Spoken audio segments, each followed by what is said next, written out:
by Natalie Sullivan. 5 Little Peppers and How They Grew by Margaret Sidney. Chapter 25. Polly's Big Bundle. The room was very quiet, but presently Phronsie strayed in, and seeing Polly studying, climbed up in a chair by the window to watch the birds hop over the veranda and pick up worms in the grass beside the carriage drive. And then came Mrs. Pepper with the big mending basket, and ensconced herself opposite by the table, and nothing was to be heard but the tick-tick of the clock and an occasional dropping of a spool of thread or scissors from the busy hands flying in and out among the stockings.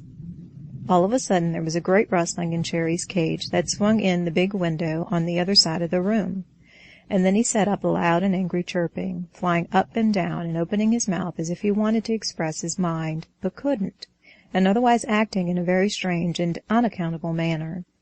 "Dear me," said Mrs. Pepper, "what's that?" "It's Cherry," said Polly, lifting up her head from Fesquel, and "oh, dear me," and flinging down the pile of books in her lap on a chair, she rushed across the room and flew up to the cage and began to wildly gesticulate and explain and shower down on him every endearing name she could think of. "What is the matter?" asked her mother, turning around in her chair in perfect astonishment. "What upon earth, Polly?" "How could I?" cried Polly in accents of despair, not heeding her mother's question. "Oh, Mamsie, will he die, do you think?" "I guess not," said Mrs. Pepper, laying down her work and coming up to the cage, while Phronsie, scrambling off from her chair, and hurried to the scene. "Why, he does act queer, don't he? P'raps he's been eating too much." "Eating!" said Polly. "Oh, Mamsie, he hasn't had anything," and she pointed with shame and remorse to the seed cup with only a few dried husks in the very bottom. "Oh, Polly," began Mrs. Pepper, but seeing the look on her face, she changed her tone for one more cheerful. "Well, hurry and get some now. He'll be all right, poor little thing, in a minute. There, there," she said, nodding persuasively at the cage. "You pretty creature, you, so you shan't be starved." At the word starved, Polly winced as though a pin had been pointed at her. "There isn't any, Mamsie, in the house," she stammered. "He had the last yesterday." "And you forgot him today?" asked Mrs. Pepper, with a look in her black eyes Polly didn't like. "Yes'm," said poor Polly in a low voice. "Well, he must have something right away," said Mrs. Pepper decidedly. "That's certain." "I'll run right down to Fletcher's and get it," cried Polly. "'Twon't take me but a minute, Mamsie. Jasper's gone, and Thomas too, so I've got to go," she added, as she saw her mother hesitate. "If you could wait till Ben gets home," said Mrs. Pepper slowly. "I'm most afraid it will rain, Polly." "Oh, no, Mamsie," cried Polly, feeling as if she could fly to the ends of the earth to atone, and longing beside for the brisk walk downtown. Going up to the window, she pointed triumphantly to the little bit of blue sky still visible. "There now, see, it can't rain yet awhile." "Well," said Mrs. Pepper, while Phronsie, standing in a chair with her face pressed close to the cage, was telling Cherry through the bars, "Not to be hungry, please don't," which he didn't seem to mind in the least, but went on screaming harder than ever. "And besides, 'tisn't much use to wait for Ben. Nobody knows where he'll get shoes to fit himself and Joe and Davy in one afternoon. But be sure, Polly, to hurry, for it's getting late, and I shall be worried about you." "Oh, Mamsie," said Polly, turning back just a minute, "I know the way to Fletcher's just as easy as anything. I couldn't get lost." "I know you do," said Mrs. Pepper, "but it'll be dark early on account of the shower." "Well," she said, pulling out her well-worn purse from her pocket, "if it does sprinkle, you get into a car, Polly, remember." "Oh, yes, I will," she cried, taking the purse. "And there's 10 cents for your bird seed in that pocket," said Mrs. Pepper, pointing to a coin racing away into a corner by itself. "Yes'm," said Polly, wild to be off. "And there's a 5-cent piece in that one for you to ride up with," said her mother, tying up the purse carefully. "Remember, for you to ride up with." "Well, I guess you better ride up anyway, Polly, come to think, and then you'll get home all the quicker." "Where are you going?" asked Phronsie, who on seeing the purse knew there was some expedition on foot, and beginning to clamber down out of the chair. "Oh, I want to go too, I do. Take me, Polly." "Oh, no, pet, I can't," cried Polly. "I've got to hurry, like everything." "I can hurry too," cried Phronsie, drawing her small figure to its utmost height. "Oh, so fast, Polly." "And it's ever so far," cried Polly, in despair, as she saw the small underlip of the child begin to quiver. "Oh, dear me, Mamsie, what shall I do?" "Run right along," said Mrs. Pepper briskly. "Now, Phronsie, you and I ought to take care of Cherry, poor thing."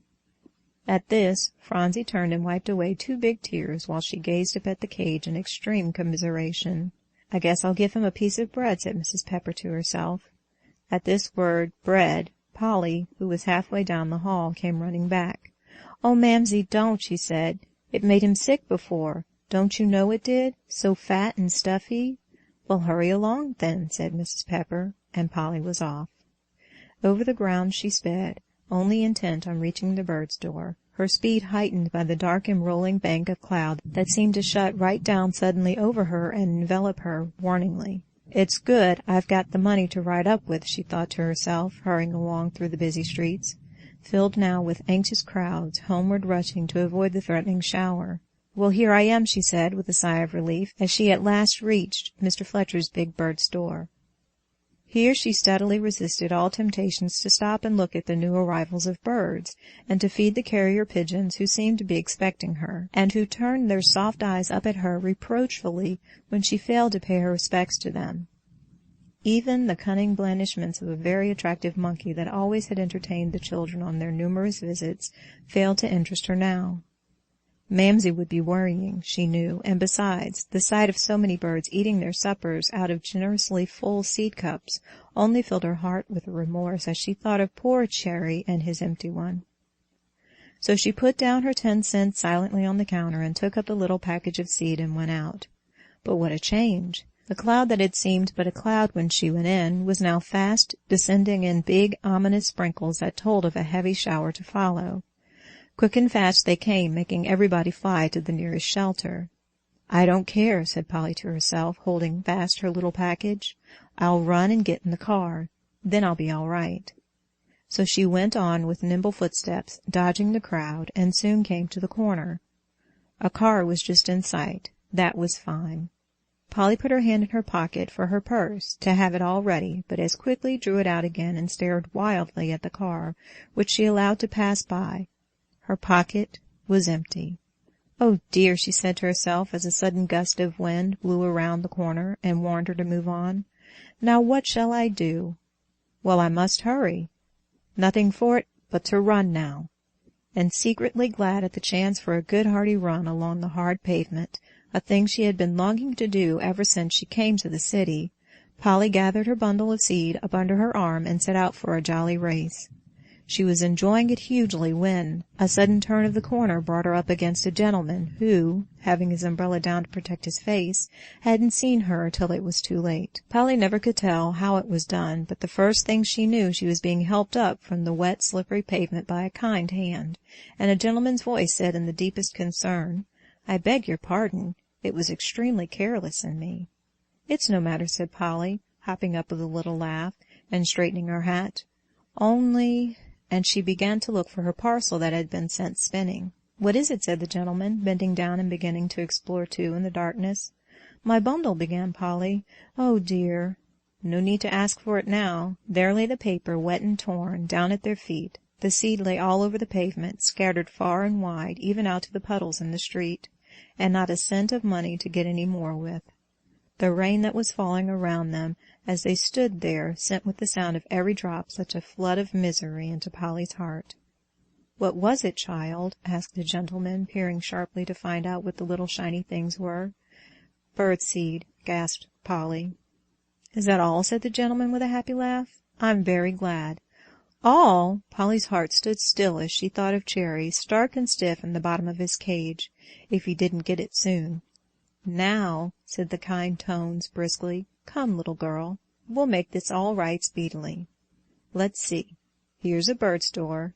Now then." "But, sir," began Polly, holding back. Even Cherry had better die than to do anything her mother wouldn't like. But the gentleman already had her in the shop, and was delighting the heart of the shopkeeper by ordering him to do up a big package of all kinds of seed. And then he added a cunning arrangement for birds to swing in, and 2 or 3 other things that didn't have anything to do with birds at all. And then when they came out on the wet, slippery street again, "Now then, little girl," said the gentleman, tucking the bundle under his arm and opening the umbrella. Then he took hold of Polly's hand, who by this time was glad of a protector. "Where do you live? For I'm going to take you safely home this time, where umbrellas can't run into you." "Oh," said Polly with a little skip, "thank you, sir." It's up to Mr. King's, and—" "What?" said the gentleman, stopping short in the midst of an immense puddle and staring at her. "Mr. Jasper King's?" "I don't know, sir," said Polly, "what his other name is." "Yes, it must be Jasper. That's what Jappy is, anyway," she added with a little laugh, wishing very much that she could see Jappy at that identical moment. "Jappy?" said the stranger, still standing as if petrified. "And are there little Whitney children in the same house?" "Oh, yes," said Polly, raising her clear brown eyes up at him. The gaslighter was just beginning his rounds, and the light from a neighboring lamp flashed full on Polly's face as she spoke, showing just how clear and brown the eyes were. "There's Percy and Van and little Dick. Oh, he's so cunning," she cried impulsively. The gentleman's face looked very queer just then, but he merely said, "Why, you must be Polly." "Yes, sir, I am," said Polly, pleased to think he knew her. And then she told him how she'd forgotten cherry seed and all about it. "And, oh, sir," she said, and her voice began to tremble, "Mamsie'll be so frightened if I don't get there soon." "I'm going up there myself, so that it all happens very nicely," said the gentleman, commencing to start off briskly, and grasping her hand tighter. "Now then, Polly." So off they went at a very fast pace, she skipping through the puddles that his long, even strides carried him safely over, chattered away by his side under the umbrella, and answered his many questions, and altogether got so very well acquainted that by the time they turned in at the old stone gateway she felt as if she had known him for years. And there the first thing they either of them saw, down in a little corner, back of the tall evergreens, was a small heap that rose as they splashed up the carriage drive, and resolved itself into a very red dress and a very white apron, as it rushed impulsively up and flung itself into Polly's wet arms. "And I was so tired waiting, Polly." "Oh, dear me, Phronsie," cried Polly, huddling her up from the dark wet ground. "You'll catch your death. What will Mamsie say?" The stranger, amazed at this new stage of the proceedings, was vainly trying to hold the umbrella over both, till the procession could move on again.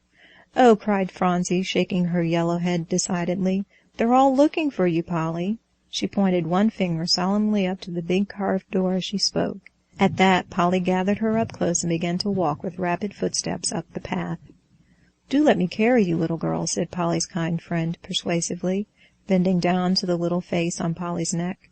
"Oh, no, no, no," said Phronsie at each syllable, grasping Polly around the throat in perfect terror and waving him off with a very crumpled, mangy bit of paper that had already done duty to wipe off the copious tears during her anxious watch. "Don't let him, Polly, don't." "There shan't anything hurt you," said Polly, kissing her reassuringly, and stepping briskly off with her burden just as the door burst open, and Joel flew out on the veranda steps, followed by the rest of the troop in the greatest state of excitement. "Oh, Wickety, she's come!" he shouted, springing up to her over the puddles, and crowding under the umbrella. "Where'd you get Phronsie?" he asked, standing quite still at sight of the little feet tucked up to get out of the rain. And without waiting for an answer he turned and shot back into the house, proclaiming in stentorian tones, "Ma, Polly's come, and she's got Phronsie, and an awful big man, and they're out by the gate." "Phronsie," said Mrs. Pepper, springing to her feet. "Why, I thought she was upstairs with Jane." "Now, somebody," exclaimed old Mr. King, who sat by the library table, vainly trying to read a newspaper, which he now threw down, in extreme irritation as he rose quickly and went to the door to welcome wanderers. "Somebody ought to watch that poor child whose business it is to know where she is. She's caught her death cold, no doubt, no doubt." Outside in the rain the children revolved around and around Polly and Phronsie, hugging and kissing them until nobody could do much more than breathe, not seeming to notice the stranger, who stood quietly waiting till such time as he could be heard. At last, in a lull in the scramble as they were dragging Polly and her burden up the steps, each wild for the honor of escorting her into the house, he cried out in laughing tones, "Isn't anybody going to kiss me, I wonder?"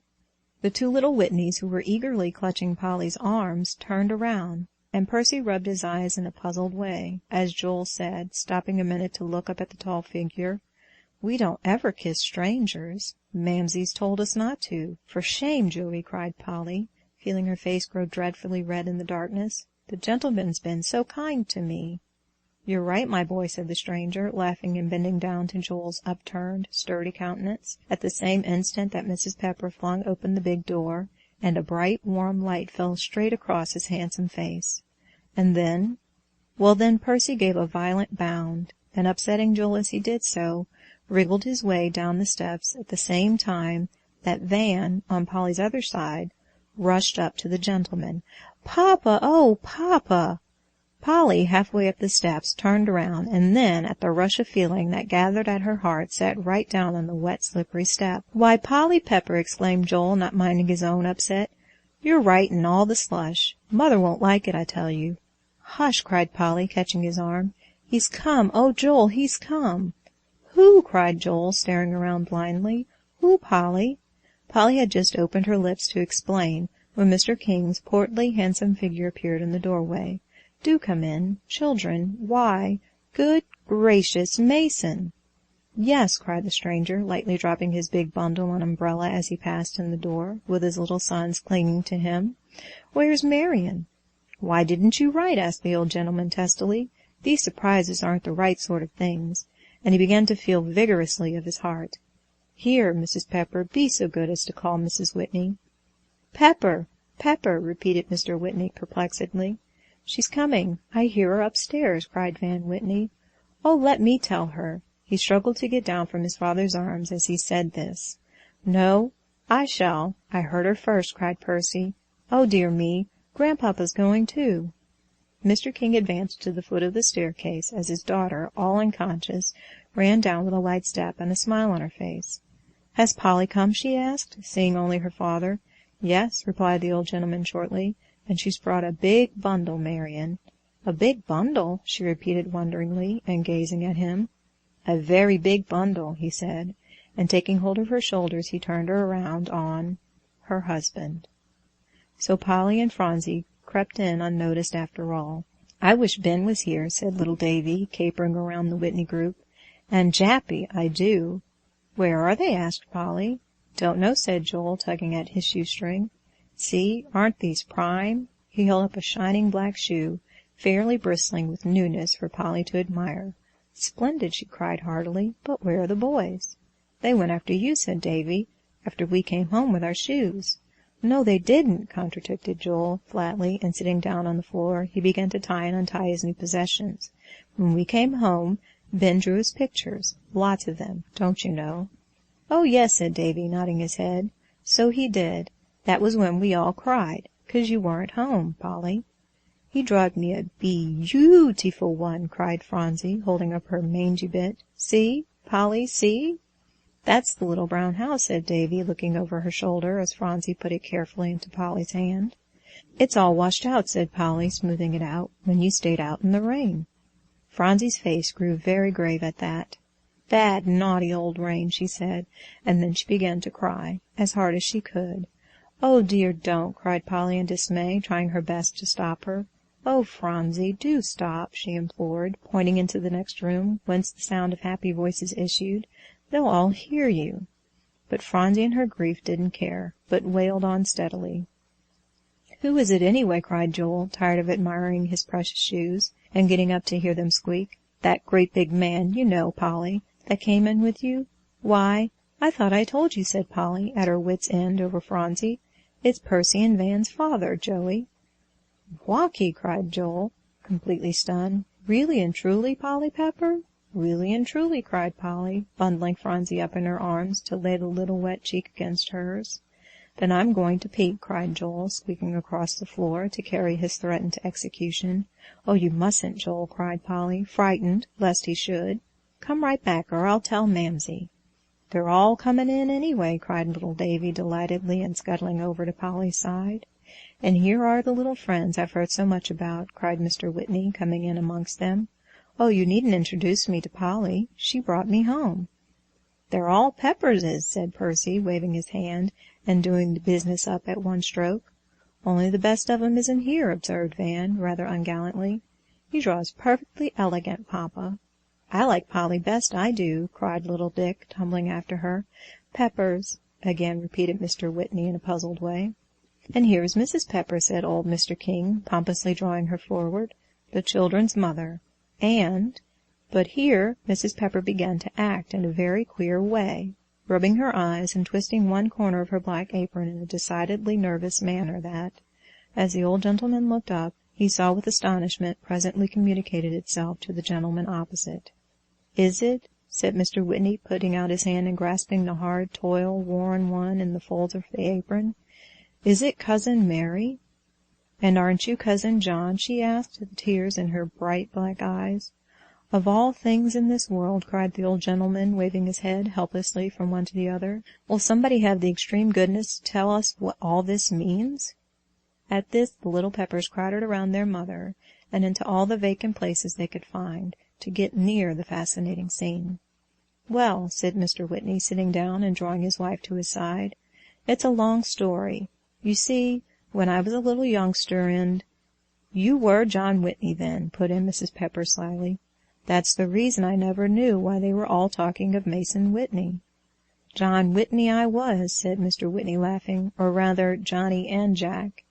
But Grandmother Mason, when I grew older, wanted me called by my middle name to please Grandfather. But to go back, when I was a little shaver, about as big as Percy here—" "Oh, Papa," began Percy deprecatingly, "to be called a little shaver before all the others." "He means dearie," said his mamma reassuringly, "when he was a boy like you. Now, hear what Papa's going to say. Well, I was sent up into Vermont to stay at the old place. There was a little girl there, a bright, black-eyed little girl. She was my cousin, and her name was Mary Bartlett." "Who's Mary Bartlett?" asked Joel, interrupting. "There she is, sir," said Mr. Whitney, pointing to Mrs. Pepper, who was laughing and crying together. "Where?" said Joel, utterly bewildered. "I don't see any Mary Bartlett. What does he mean, Polly?" "I don't know," said Polly. "Wait, Joey," she whispered. "He's going to tell us all about it." "Well, this little cousin and I went to the district school, and had many good times together. And then my parents sent for me, and I went to Germany to school. And when I came back, I lost sight of her. All I could find out was that she had married an Englishman by the name of Pepper." "Oh!" cried all the children together. "And I always supposed she had gone to England, for despite all my exertions, I could find no trace of her. Ah, Mary," he said reproachfully, "why didn't you let me know where you were?" "I heard," said Mrs. Pepper, "that you'd grown awfully rich, and I couldn't." "You always were a proud little thing," he said, laughing. "Well, but," broke in Mr. King, unable to keep silence any longer, "I'd like to inquire, Mason, why you didn't find all this out before in Marion's letters, when she mentioned Mrs. Pepper." "She didn't ever mention her," said Mr. Whitney, turning around to face his questioner. "Not as Mrs. Pepper, never once by name. It was always either Polly's mother or Phronsie's mother, just like a woman," he added, with a mischievous glance at his wife, "not to be explicit. And just like a man," she retorted with a happy little laugh, "not to ask for explanations." "I hear Jappy," cried Polly, in a glad voice. "And Ben! Oh, good!" as a sound of rushing footsteps was heard over the veranda steps and down the long hall. The door was thrown suddenly open, and Jasper plunged in, his face flushed with excitement, and after him Ben, looking a little as he did when Phronsie was lost, while Prince squeezed panting in between the two boys. "Has Polly got—" began Jasper. "Oh, yes, I'm here," cried Polly, springing up to them. "Oh, Ben!" "She has," cried Joel, disentangling himself from the group. "Don't you see, Jappy?" "She's all home," echoed Phronsie, flying up. "Oh, Ben, do draw me another little house." "And see, see," cried the little Whitneys, pointing with jubilant fingers to their papa. "See what she brought." Jasper turned around at that, and then rushed forward. "Oh, Brother Mason!" "Well, Jasper," said Mr. Whitney, a whole wealth of affection beaming on the boy. "How you have stretched up in 6 months." "Haven't I?" said Jasper, laughing and drawing himself up to his fullest height. "He's a-standin' on tiptoe," said Joel critically, who was hovering near. "I most know he is," and he bent down to examine the position of Jasper's heels. "Not a bit of it, Joe," cried Jasper, with a merry laugh, and setting both feet with a convincing thud on the floor. "Well, anyway, I'll be just as big," cried Joel, "when I'm 13, so." Just then a loud and quick rap on the table made all the children skip, and stopped everybody's tongue. It came from Mr. King. "Phronsie," said he, "come here, child. I can't do anything without you," and held out his hand. Phronsie immediately left Ben, who was hanging over Polly, as if he never meant to let her go out of his sight again, and went directly over to the old gentleman's side. Now then." He swung her upon his shoulder, where she perched like a little bird, gravely surveying the whole group. One little hand stole around the old gentleman's neck and patted his cheek softly, which so pleased him that for a minute or two he stood perfectly still so that everybody might see it. "Now, Phronsie, you must tell all these children so that they'll understand. Say everything just as I told you, mind." "I will," said Phronsie, shaking her small head wisely. "Every single thing." "Well, then, now begin." "Well, then, now begin," said Phronsie, looking down on the faces with an air as much like Mr. King's as was possible, and finishing up with 2 or 3 little nods. "Oh, no, dear, that isn't it," cried the old gentleman. "I'll tell you. Say, Phronsie, you are all cousins, every one." "You are all cousins, every one," repeated little Phronsie simply, shaking her yellow head into the very middle of the group. "Does she mean it, Grandpapa? Does she mean it?" cried Percy in the greatest excitement. "As true as everything?" demanded Joel, crowding in between them. "As true as truth," said the old gentleman, solemnly patting the child's little fat hand. "So make the most of it." "Oh," said Polly with a long sigh. And then Jasper and she took hold of hands and had a good spin. Joel turned around with 2 big eyes on Percy. "We're cousins," he said. "I know it," said Percy, "and so's Van." "Yes," said Van, flying up, "and I'm cousin to Polly, too. That's best." "Can I be a cousin?" cried little Dick, crowding up with 2 red cheeks. "Isn't anybody going to be a cousin to me, too?" "Everybody but Jasper," said the old gentleman, laughing heartily at them. "You and I, my boy," he turned to his son, "are left out in the cold." At this a scream, loud and terrible to hear, struck upon them all, as Joel flung himself flat on the floor. "Isn't Jappy our cousin? I want Jappy." "Goodness!" exclaimed the old gentleman in the greatest alarm. "What is the matter with the boy? Do somebody stop him." "Joel," said Jasper, leaning over him and trying to help Polly lift him up, "I'll tell you how we'll fix it. I'll be your brother. That's best of all. Brother to Polly and Ben and the whole of you. Then we'll see." Joel bolted up at that and began to smile through the tears running down the rosy face. "Will you really?" he said. "Just like Ben and everything?" "I can't be as good as Ben," said Jappy, laughing, "but I'll be a real brother like him."